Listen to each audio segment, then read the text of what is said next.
cher Saméon à me joindre sur la scène. Saméon est professeur émérite de l'École de politique appliquée de l'Université de Sherbrooke, directeur de l'Observatoire du Moyen-Orient et de l'Afrique du Nord de la chaire Raoul Dandurand de l'UQAM. Il est également directeur du comité scientifique et cofondateur de la chaire UNESCO en prévention de la radicalisation et de l'extrémisme violent. Saméon vient de publier sur Mediapol avec Stéphane Burgui, qui était d'ailleurs un conférencier il y a 3 ou 4 colloques, le livre « La papauté face à un monde bouleversé, le rêve de François, les défis de Léon », qui d'ailleurs est en vente ici. On a plusieurs exemplaires ici pour plus tard. Donc, le titre de la conférence, « Nos attentes et nos espoirs à l'heure du bilan ». Saméon, la parole est à vous.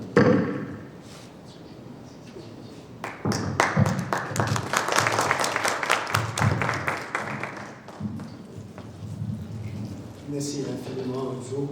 Et c'est toujours un grand privilège, je dirais, d'être parmi vous et aussi avoir à peut-être à échanger un peu sur nos valeurs communes, mais avec aussi nos divergences communes, en quelque sorte. Alors, je vais être un peu plus éclectique dans mon intervention. Je commencerai tout d'abord pour situer le pape Léon dans sa nouvelle, peut-être, mission diplomatique et sa personnalité, quelques débats qu'il a soulevés, et aussi aller sur des thématiques qui nous sont très chères à nous. Ça a apparu dans les questions, dans les réflexions, avec aussi les panélistes de grande culture comme Monseigneur Tabet et Madame Maria et Professeur Gignac. Alors, c'est en ce sens que je me permets tout d'abord aller avec le pape Léon. Est-ce qu'il y a une différence majeure entre pape Léon et le pape François? Alors, réponse rapide, discutable, il n'y en a pas. Il y a une différence de style, mais il n'y a pas nécessairement une différence au niveau ni de la doctrine sociale, ni dans la vision de l'Église catholique sur la scène internationale. Et je peux détailler ce point. Tout d'abord, sur le plan de différence, c'est une différence de style. Une différence de style en ce sens que le pape François allait beaucoup plus, si vous voulez, dans la provocation et même dans la spontanéité. Tandis que le pape Léon est plus réservé, c'est un augustinien, il a été mentionné. Alors pratiquement, il est méditatif et il prend toujours sa prudence à en parler. Sauf que dans cette dernière sortie au niveau international, on le voit plus accroché de pape François dans la critique. Alors je donne des exemples. Par exemple, on peut le voir en Algérie, à titre d'exemple, il fait quand même une critique assez forte contre le colonialisme, pour peut-être respecter les sensibilités algériennes à ce niveau-là. Alors il avance. On le voit par exemple avec la question de Trump. Alors il a essayé à un certain moment confronter et après il se rétracte parce qu'il ne veut pas aller dans la polémique. Et c'est un peu dans le style. Maintenant, dans la doctrine de l'Église, on l'a vu aussi essayer de composer avec les deux grandes polarisations dans la société. Il est à Monaco, dans la richesse, dans l'opulence et dans une principauté catholique, il ne faut jamais l'oublier. En même temps, son message, il se rapproche de François. Il fait attention sur, la redistribution équitable des richesses, qui est dans la doctrine de l'Église.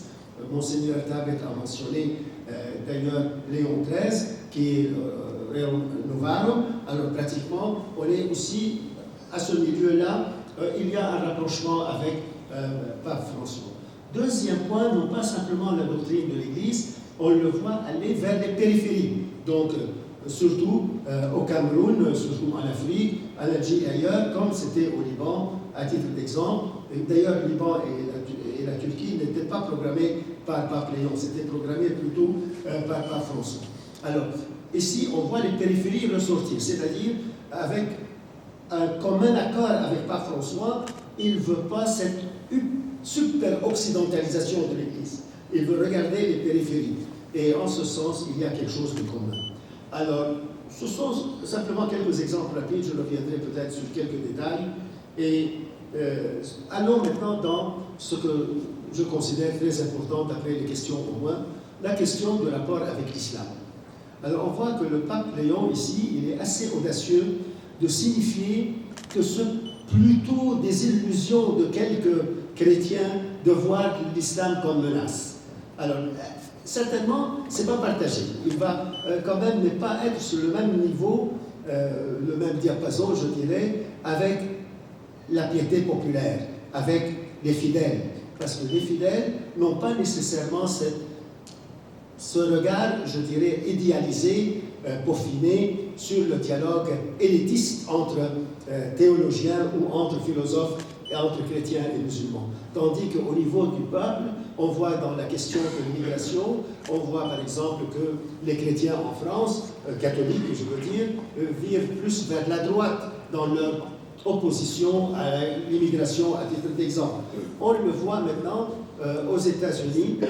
De même, on voit que par exemple la droite américaine, conservatrice, républicaine particulièrement, est appuyée quand même à un pourcentage très élevé à un certain moment, pas aujourd'hui, mais quand même durant l'élection de M. Trump, vers le Parti républicain. Donc on a, je dirais, ce déphasage entre le discours officiel du Vatican concernant le dialogue islamo-chrétien et la popularité ou le niveau populaire de ce dialogue et l'appui à ce dialogue. Ça, c'est aussi à retenir. Et parce que sinon, on va être peut-être sur une fausse route si jamais on ne prend pas nécessairement la mesure de ce fossé, de ce clivage entre les deux. Maintenant, allons dans quelque chose qui vous intéresse, parce que j'ai remarqué dans les questions, l'islam et le christianisme. Je crois que le professeur Gignac a très bien mis le doigt sur Arius, et Arius, pratiquement, et l'arianisme, c'est une grande inspiration, une source d'inspiration majeure pour l'islam.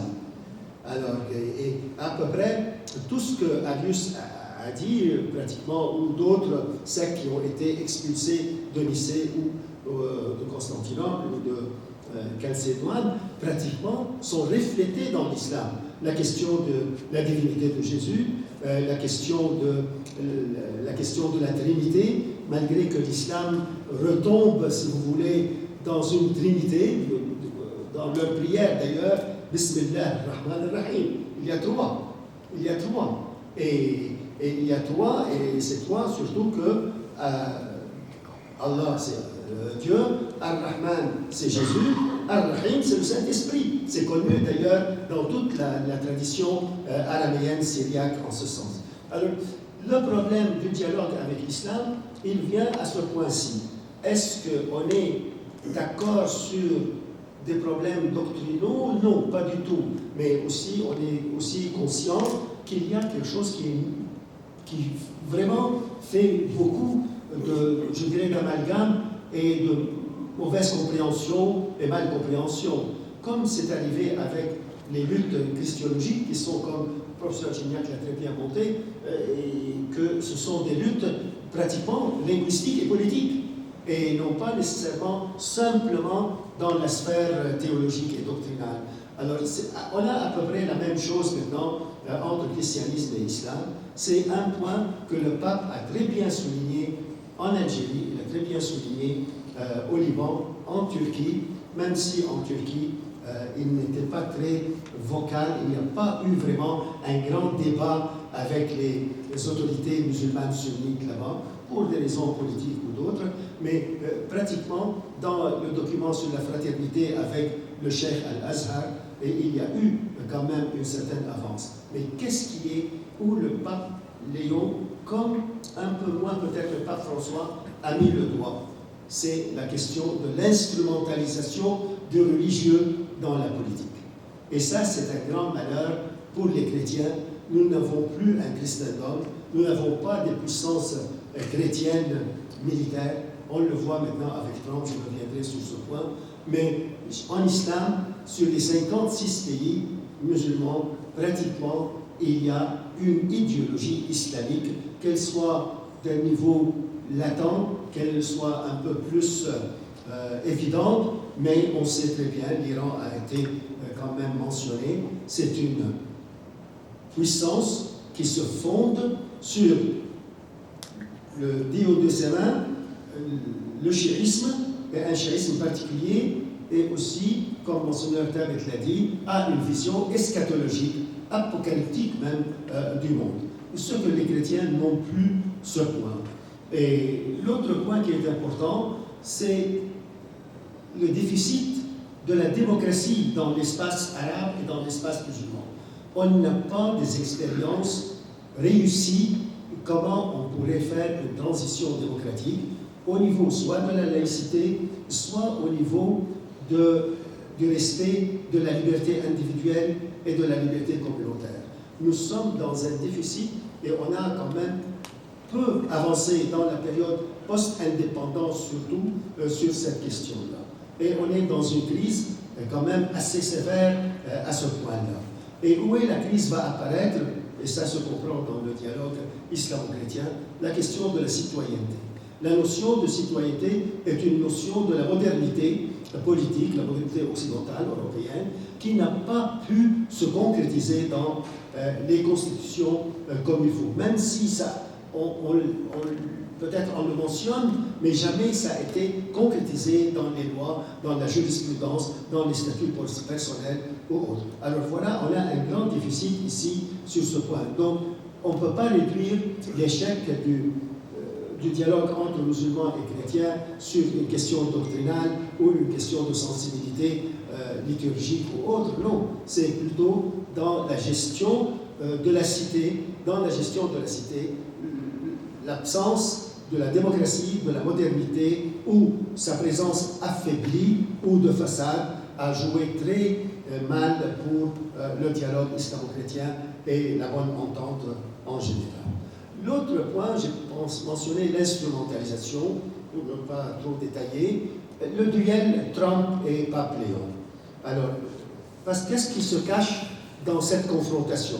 Ce qui se cache, quand même assez important, entre un christianisme qui, sous l'influence de la modernité, et que le christianisme a influencé la modernité culturelle, toutes les valeurs de la modernité sont à l'origine des valeurs chrétiennes qui sont laïcisées. Alors, à force de cette influence, et ce n'est pas les chrétiens d'Orient, c'est plutôt les chrétiens occidentaux, latins, catholiques et autres, sont sous une forte influence que l'Église va conserver une mission apostolique, une mission humaniste même, je dirais, et universelle. Tandis que chez Trump, c'est toujours deux points très importants. La logique de l'État, la logique de la puissance, et que l'État ne peut pas céder à la morale chrétienne, à la morale universelle. La seule morale qu'on devrait céder, c'est le réalisme politique. Alors on est maintenant dans une confrontation entre réalisme politique avancé par Trump, avancé par tous les États à peu près, tous les États. Mais sur ce point, il y a un autre, peut-être ligne cachée dans cette discussion, cette confrontation entre Trump et le pape, c'est le point de l'évangélisme. Alors, pour Madame qui a très bien exposé ce qui arrive dans le christianisme protestant, évangélique, réformiste, mais aussi il y a une partie qui est aux États-Unis, des évangélistes qui se croient être comme une religion d'État. C'est à l'encontre de ce que les États-Unis sont, parce que c'est un pays laïque. Et il y a une séparation hermétique entre religion et État aux États-Unis. Il est dans le discours, mais non pas dans la constitution, la structure de l'État. Alors, ce qui arrive dernièrement avec M. Trump, les évangélistes, et on les connaît très bien aux États-Unis, autour de 60 millions de personnes, qui veulent influencer la décision politique aux États-Unis et le décideur politique. Alors, eux, pratiquement, ils voient en Trump un sauveur du christianisme. Ils le voient engagé dans des campagnes plutôt pour rechristianiser le monde. Et en ce sens, il y a un recoupement entre les évangélistes chrétiens américains et les évangélistes que nous appelons au Moyen-Orient, c'est-à-dire nous, les chrétiens d'Orient, on les appelle les sionistes religieux. Hein. Alors, eux aussi, il y a un recoupement, parce que pour eux aussi, il y a un retour à Jérusalem, il y a un retour à la terre d'Israël, le grand Israël, ainsi de suite, mais pratiquement, le sionisme religieux est aussi très influencé, très influenceur, je dirais, pour Trump, et M. Trump est influencé par ce point. Alors, le pape Léon le savait. C'est pourquoi il est entré vite avec M. Trump dans une coalition, parce qu'il voulait rectifier le tir. Que nous, les catholiques, c'est le pape qui parle, nous, les catholiques, ne sommes pas partants pour une justification de la guerre. Et ici, c'est un grand défi pour l'Église. Ni le pape François, même si le pape François, à un certain moment, il est allé jusqu'à nier la question de la guerre juste, qui est chez Augustin et Saint-Thomas. Mais avec pape François, on le voit assez, je dirais, radical sur ce point. Il ne voulait pas reposer la question de la guerre juste, il ne le croyait pas. Et il disait d'ailleurs, je crois, dans un discours, il disait qu'on n'est pas à un niveau d'avoir les conditions objectives pour accepter une guerre ou ne pas accepter une guerre. D'ailleurs, après la Deuxième Guerre mondiale, même durant la Deuxième Guerre mondiale, jamais l'Église catholique a cautionné une guerre. Jamais. Alors, tandis que les évangélistes sont à un autre niveau. Ils croient à la guerre juste. Et chez les juifs ou les sionistes religieux chrétiens, pratiquement, il y a une convergence avec le judaïsme en ce sens qu'ils voient dans M. Trump Cyrus. Ils voient le sauveur des juifs dans le temps, même s'il n'est pas juif, même s'il n'est pas chrétien ou quelque chose, mais il a sauvé le monde des juifs. Alors, c'est en ce sens qu'on a une divergence sur la question de la guerre juste et qui est dans l'Église catholique, je crois. Elle est rangée. Elle n'est pas nécessairement démolie, mais elle est rangée, ou elle est suspendue pour l'instant. On ne fait pas beaucoup de débats sur ce point. Alors, c'est, je crois, qu'il est un point assez important pour comprendre, mais je vous dis que le pape Léon s'est rétracté, non pas en s'excusant, mais il ne voulait pas rentrer dans la polémique. Il sait que M. Trump, par ses formulations un peu outrancières, discours injurieux, il ne voulait pas rentrer dans ce point, alors il a été pas mal. Ce sont deux Américains, après tout. Et maintenant, M. Trump a fait mobiliser le frère de pape Léon, et que le frère de pape Léon est un fidèle de MAGA, American Great Again, et même le frère, j'ai écouté son entrevue, il n'était pas si MAGA, mais on ne peut pas négocier avec M. Trump sur les sensibilités. Alors voilà pour ces deux points qui sont importants. Aussi, Dr Balia a mentionné la question libanaise et aussi avec Monseigneur Taber et le risque d'une guerre civile. Alors, certainement, la société libanaise est fracturée et il y a une guerre civile, disons, latente, non pas claire, puisqu'on a le sectarianisme et le modèle confessionnel, libanais confessionnaliste, il faut dire aussi, lui-même, il est capable de produire des guerres. Il est capable lui-même de produire une bellicosité entre les communautés. Et le Hezbollah particulièrement, qui est un État parallèle à l'État, ou au moins c'est un groupe idéologique qui pose un veto sur les décisions de l'État central, ça c'est évident. Mais aussi le Hezbollah a été possible parce que justement le système confessionnaliste permet la sortie de ces groupes radicaux dans la société à cause des rivalités entre les communautés en général, mais aussi à cause de la faiblesse de l'État central. L'État libanais a toujours été précaire. Et c'est pourquoi tout ce modèle, je suis très respectueux de ce que Monseigneur a dit sur l'idée que le modèle libanais est exportable, le vivre ensemble est exportable. Oui, c'est d'accord en principe, mais réellement, le vivre ensemble libanais a besoin d'aller vers un autre pacte social, pacte citoyen, qui dépasse et quand même de façon sérieuse le communautarisme, le post-confessionnalisme. Si on n'arrive pas, alors je présume que celui le système qui a produit Hezbollah, qui a produit les milices, les frères musulmans, les milices sunnites, les milices chrétiennes, il va les reproduire à un certain moment. Et en ce sens, on pourrait tomber malheureusement dans une guerre civile, même si cette guerre n'a pas les conditions comme en 1975 ou durant cette guerre-là, puisque les chrétiens, comme vous le savez bien, sont en déclin démographique et c'est une société de plus en plus vieillissante et de plus en plus dans l'exode. Et ceux qui restent, pas tous, mais à peu près quelques bonnes minorités parmi eux, ont leur tête dans leur valise et ils veulent plier valise et partir. Alors ça, c'est les trois questions que je voulais un peu définir pour l'instant. Je reprendrai un peu le point crucial.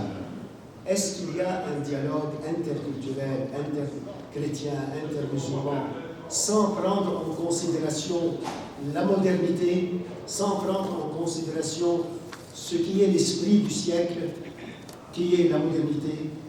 Je crois qu'un des problèmes majeurs, c'est que ni les chrétiens, ni les musulmans, en général, je parle, ont eu une bonne compréhension quels sont les bénéfices et les avantages de dialoguer avec la modernité.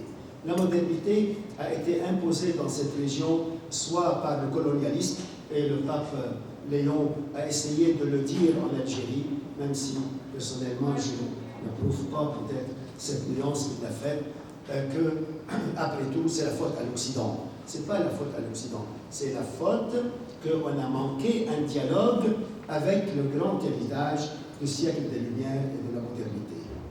Et je disais un peu pour la question de la politique, on voit qu'il y a un embarras dans l'Église catholique particulièrement, comment traiter avec les régimes politiques. On le voit avec lui-même, Pape Léon. Il est allé en Algérie, j'ai compris qu'il voulait séduire un peu la culture algérienne, ça se comprend, respectueux, protocolaire, ça se comprend très bien, mais il a passé un peu vite, peut-être, sur ce que le régime a fait pour les chrétiens, surtout on a des martyrs là-bas. Alors il a parlé comme un bon pasteur, il est pasteur après tout, c'est pas un homme d'État au sens propre, comme un bon pasteur, que la mémoire devrait être cicatrisée, que la mémoire ne peut pas vraiment sortir de son malheur que par le pardon. Et c'est une valeur chrétienne extrêmement importante pour tout croyant après tout.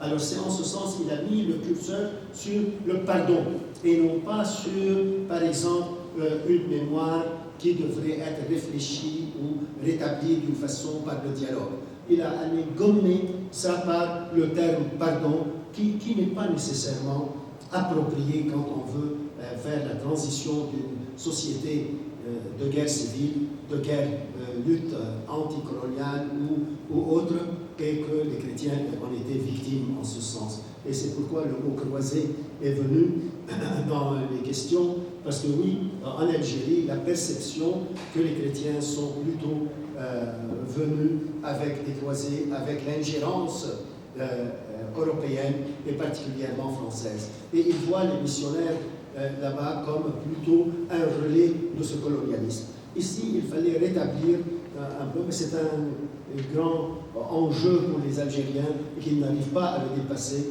dans le dialogue avec la France, particulièrement. Maintenant, je reviens sur la question un peu politique. Le pape Léon a fait sortir peut-être une déclaration qu'il faut restituer. Quand on lui a posé la question « Pourquoi vous êtes au Cameroun ?» et vous parlez à Paul Biya, qui a 93 ans, ça fait 55 ans qu'il est au pouvoir, avec un Cameroun affaibli, appauvri. Alors comment vous allez le bénir en quelque sorte? Alors il a fait sortir quelque chose qui est sujet de réflexion, et je crois qu'on a besoin de lui réfléchir, que l'Église ne peut pas ne pas dialoguer avec les tyrans. Il n'a pas dit avec les dynastes, il n'a pas dit avec les gouvernements, il a dit les tyrans. Alors c'est en ce sens qu'on a besoin peut-être dans l'avenir, comment on peut dialoguer avec un tyran, comment on peut dialoguer avec un dictateur. Et c'est un point aussi qui va attirer l'attention, mais pour simplement dire que nos relations État et Église ont besoin beaucoup de réflexion et pour aller faire peut-être réfléchir un peu les relations, parce que c'est une phrase qui va laisser un peu plus les gens susceptibles. Est-ce que l'Église va reprendre son alliance avec le prince, l'alliance entre l'autel et l'épée? C'était un peu peut-être mal cité, je crois encore plus, mais en tout cas, c'est un problème très important de le voir en tant que tel. Maintenant, sur les autres sujets, les évangélistes particulièrement sont dans une campagne contre Léon aujourd'hui aux États-Unis, particulièrement à cause de la diatribe avec Léon. Mais faites attention, les catholiques ne sont pas satisfaits de la performance de M. Trump. On voit beaucoup de lettres, tous les évêques à peu près, sauf un ou deux, mais qui étaient vraiment contre Trump, et en ce sens, on lui dit, c'est une bataille perdue pour moi, et voilà, je ne sais pas comment ça va aller en ce sens encore. Maintenant, je termine sur un point. Je crois que le pape Léon vient de s'affirmer comme homme d'État, mais plutôt comme pasteur, et je crois de plus en plus, il va être plus audacieux à avancer les choses. Sa tête n'est pas dans la politique, sa tête comment sauver l'Église d'une bureaucratie très lourde, et comment sauver la question de l'œcuménisme, comment sauver la question du dialogue. Mais il sait très bien que les chrétiens d'Orient battent en retraite. Je crois qu'il est quand même assez conscient, mais comme ça a été dit, il y a l'espoir et il y a l'espérance, mais on doit continuer, on n'a pas le choix que de le faire. C'est en ce sens que je crois qu'il faut lui faire confiance, que c'est un homme qui est capable de bien voir, marquer bien la boussole, mais c'est une mission qui serait difficile, mais non pas impossible. Merci à vous.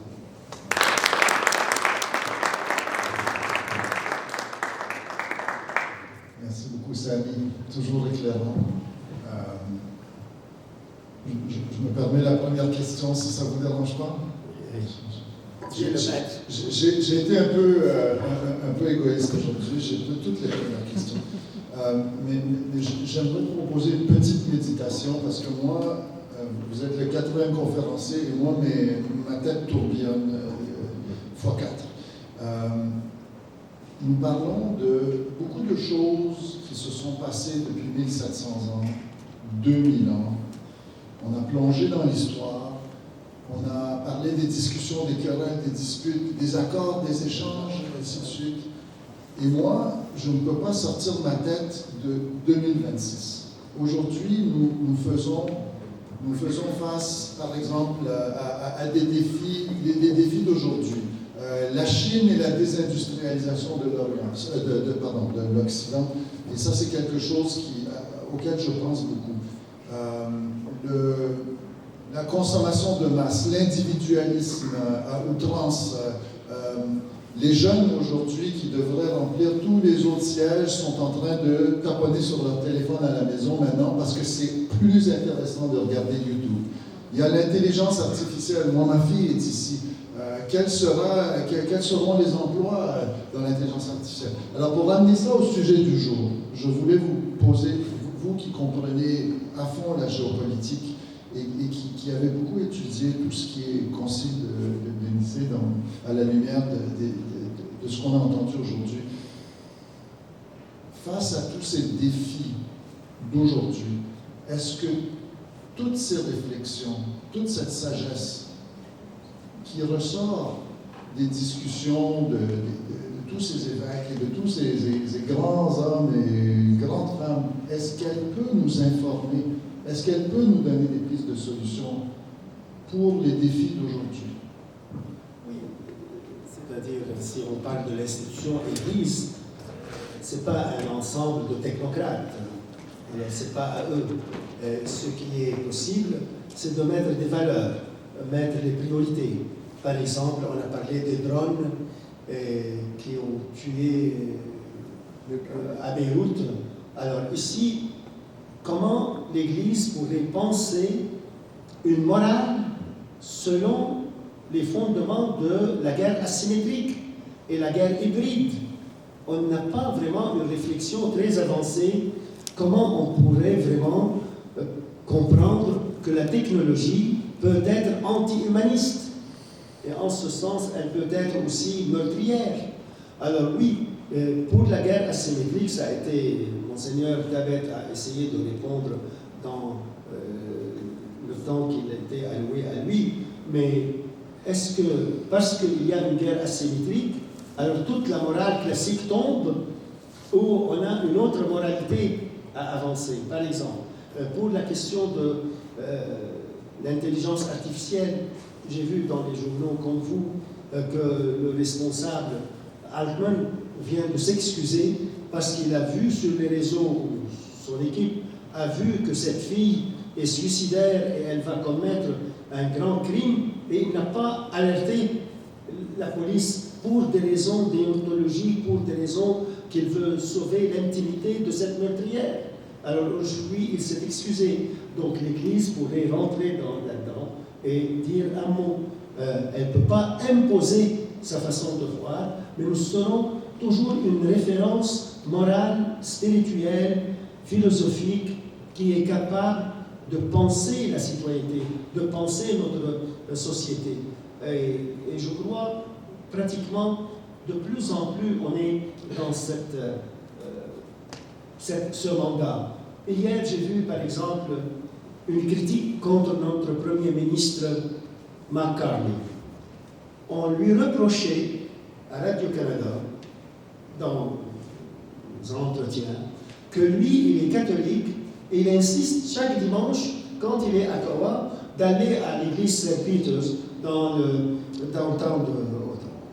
Alors figurez-vous où la sensibilité ici, la sensibilité que même le Premier ministre, même s'il exerce sa foi, ça pourrait déranger, déborder, infirmer sa raison d'État ou sa pensée comme un État. Et regardez le fossé entre ici et les pays ailleurs d'où nos foyers d'origine. Alors voilà, ce sont des sensibilités. Mais Mark Carney a pu s'imposer. Moi, j'ai droit à ma foi, mais ma foi n'est pas une source de jurisprudence en seule, et aussi, ça pourrait être... Et quand il a répondu, j'ai aimé sa réponse, cela m'inspire à bien faire le service public. Alors c'était la réponse la plus chrétienne et la plus, comme on disait, plancher des vaches. Alors c'est plus animal, et c'est vrai, mais nous on a des sensibilités ici qui ne sont pas nécessairement les gens qui viennent d'Orient. J'ai compris la question. La question, est-ce que l'Église pourrait être toujours utile, pour employer un terme de société de consommation, dans une société démocratique libérale? Moi, je crois que oui. Je vous donne, je ne sais pas si c'est superficiel ce que je dis, mais dans Pâques cette année et Pâques l'année dernière, il y avait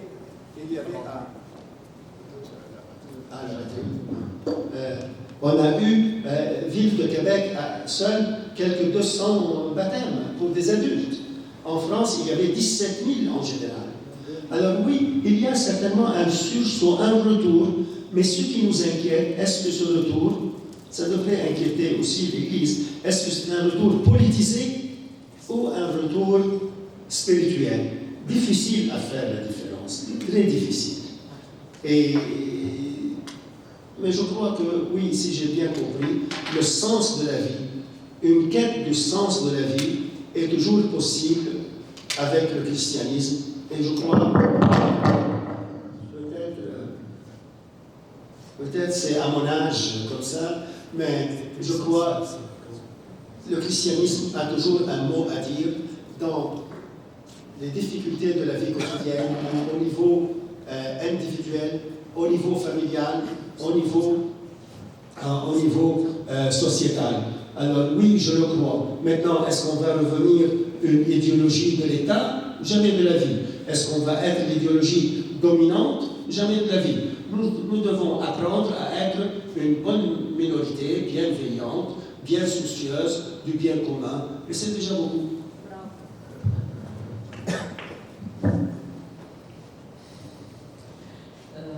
Merci beaucoup pour cette idée générale avec plusieurs idées détaillées. Vous avez mentionné que nous envisageons aujourd'hui, ou bien si on parle au sud du Liban et la question libanaise, c'est on envisage une guerre civile ou plutôt, que je trouve, pas seulement au Liban, dans la région, on envisage une guerre civilisationnelle. Et en parlant de dialogue entre, par exemple, les chrétiens musulmans, c'est, je ne sais pas si on a besoin de la démocratie pour arriver à un dialogue qui peut créer une démocratie ou bien une expérience en démocratie. Parce que si on parle de la démocratie, on a un exemple aux États-Unis. Quelle démocratie! Et je trouve que la démocratie se développe avec le développement des sociétés et de l'engagement des sociétés avec leurs questions civiles et leur responsabilité aussi dans le développement social. Alors, ce n'est pas une question dans notre région. Je trouve que si on doit parler pas seulement de la démocratie, mais plutôt de la civilisation, et si on parle de la chrétienté, nous avons le chrétienté,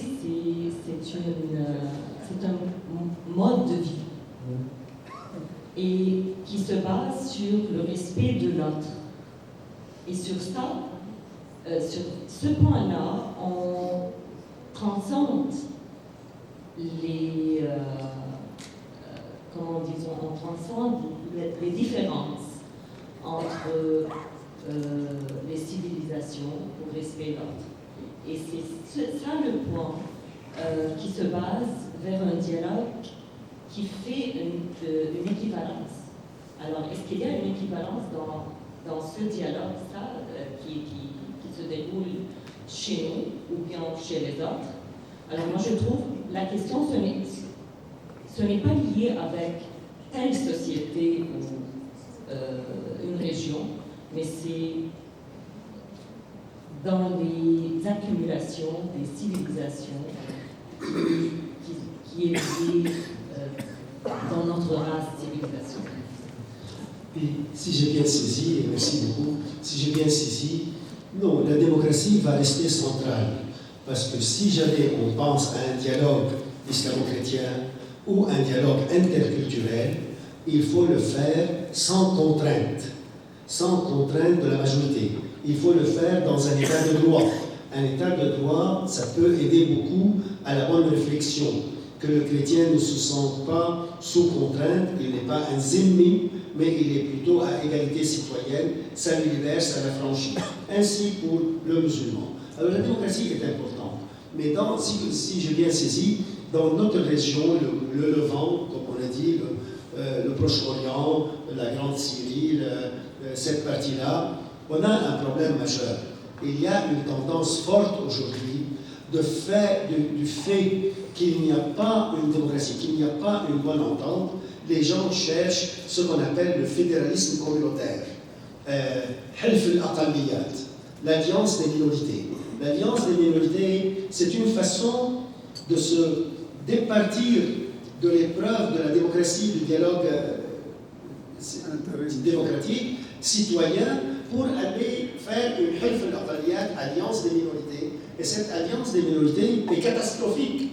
Maintenant, en Syrie particulièrement, et c'est une façon tentée par les Druzes, à un certain moment au Liban, à un certain moment avec les chiites qui essayaient de l'imposer, Alors, pratiquement, le Hilf al-Aqaliyat, ça ajourne la question et ça pourrait être aussi une terre fertile pour une autre guerre civile ou guerre sectaire. C'est pourquoi la solution la plus rapide, c'est que, je parle pour les chrétiens particulièrement, ne pas se réfugier sous la protection d'un dictateur, d'un autoritaire, d'un seul parti, mais plutôt se réfugier, être protégé par l'état de droit, par une démocratie.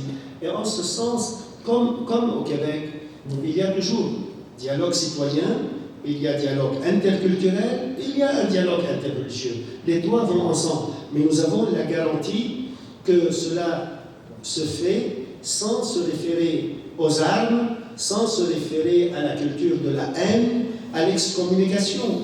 La dernière, puisque ça vous intéresse, le Liban, et je m'en félicite, dans les dernières semaines, quand le président de la République a dit, audacieusement, peut-être d'une façon téméraire, qu'il veut une normalisation avec Israël à condition que Israël se retire de tout le Liban et que le Hezbollah se désarme. Alors, vite, c'est un traître. Vite, on a dit, tu seras notre deuxième Sadat. Vite, on a dit, tu seras un autre Bachir Ismaïl, on va te tuer. Alors, cette atmosphère n'est pas bonne. On pourrait discuter avec le président, avec le gouvernement, selon les institutions parlementaires, dans la presse, leur dire, nous avons 5 options pour terminer le calvaire libanais, et vous avez une autre option, discutons, convergeons. Mais quand vous voulez imposer votre point de vue seulement par la force des armes ou par l'intimidation, certainement on ne sort pas du bois. Une dernière question, parce qu'on doit clôturer. Une dernière question? Ok. Ça va, Samy? لا خاصة لما هيكل بده يحكي c'est moi qui devrais descendre et qui devrais descendre. Samy, merci pour votre intervention très profonde et très claire. Mais ma petite question est-ce que la guerre entre les États-Unis et l'Iran est entre deux guides suprêmes, Trump et Khamenei, ou entre deux idéologies de Wilayat Faqih, l'une américaine et l'autre iranienne?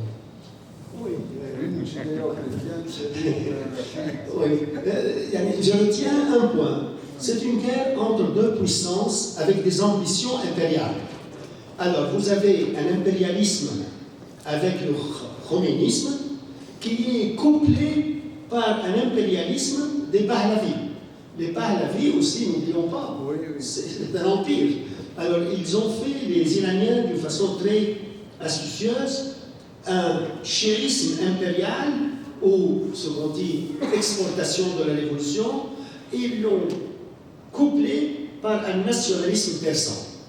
Et en ce sens, vous avez raison, c'est une ambition impériale qui choque une autre ambition impériale. Ce que M.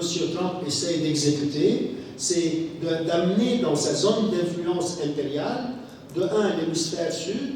On l'a vu avec Venezuela, on l'a vu maintenant Cuba, ça s'approche, on l'a vu avec le canal de Panama. Il voulait aller vers le haut, vers le Groenland, et malheureusement pour nous, et c'est choquant, il veut aussi que le Canada soit dilué en 50 États. Alors, ici, on a un impérialisme qui cherche sa zone d'influence et d'élargir, comme dans la doctrine mondiale, mais on a aussi un impérialisme iranien qui aussi met aux aguets le voisinage arabe et le voisinage sunnite.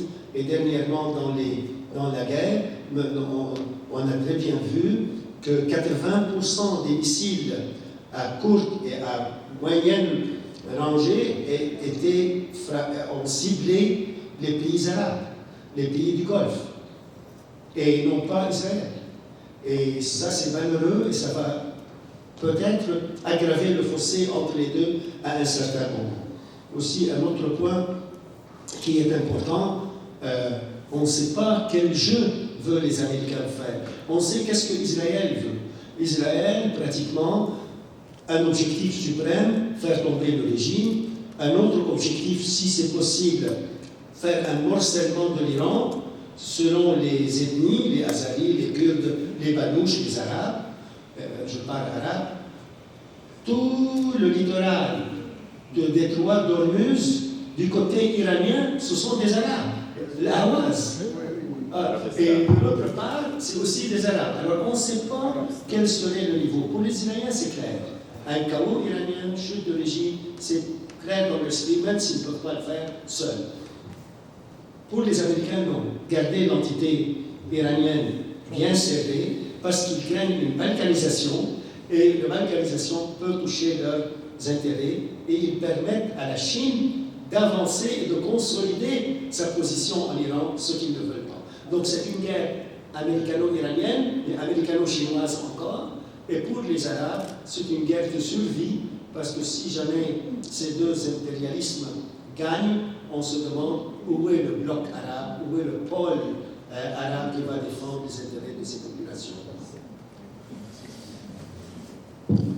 Un grand merci, Samia.